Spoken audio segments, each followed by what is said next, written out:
होता तो समझ में आता। बजट प्रावधान में एक पैसे का जिक्र नहीं है, इस योजना का ही जिक्र नहीं है, और बजट रखा नहीं गया है।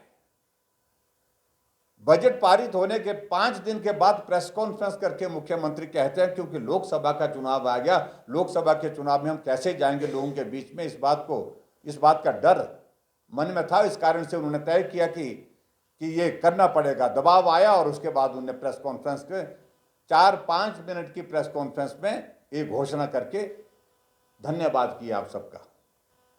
जब आप लोग पूछने भी लगे तो उनकी ओर से एक ही शब्द होता है, धन्यवाद।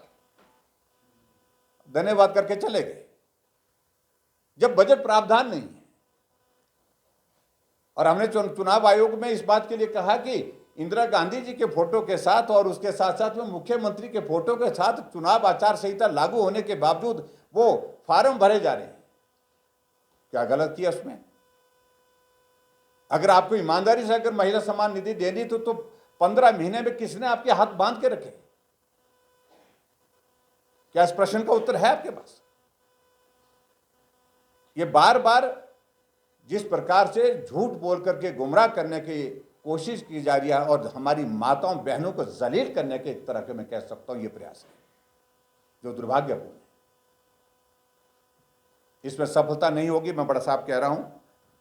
और इसके बाद और कहा कि अगर 2 महीने का अभी चुनाव के दौरान का अगर नहीं मिला तो हम 3,000 रुपये जो है वो जून के महीने में देंगे, यही कहा शायद। क्या ये चुनाव आचार संहिता का उल्लंघन नहीं है? इसलिए मुख्यमंत्री कितने विचलित हैं, उन्हें मालूम नहीं पड़ रहा है कि चुनाव आचार संहिता लागू है और इस वक्त हमको कोई घोषणा नहीं करनी है, और इसको भी हम निश्चित रूप से हम विचार करेंगे इसके बारे में क्या पार्टी का मत बनता है, आगे इस बात को लेकर के बताएंगे। उप मुख्यमंत्री जी ने कहा कि हमारी सरकार बिल्कुल स्थिर है। हम कहां बोल रहे हैं अस्थिर है? ये बार बार कहने की आवश्यकता क्यों है? आवश्यकता बार बार इसलिए कहने की पड़ रही है कि स्थिर नहीं है। और उसके उदाहरण एक कहने की आवश्यकता नहीं है। मैं आपको यही कहूंगा कि हिमाचल प्रदेश में जो वर्तमान परिस्थिति बन रही है, वो कह रहे हैं कि आंकड़े बताओ कैसे होगा कैसे होगा।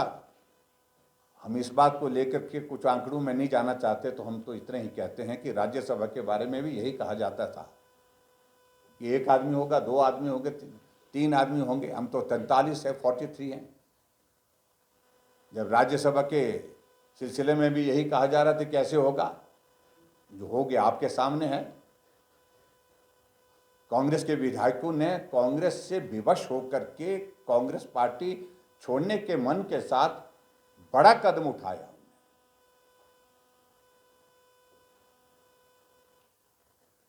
और ये सरकार की कमजोरी है, सरकार की नाकामयाबी है। इस बात को लेकर के मैं बड़ा साफ कहना चाहूंगा।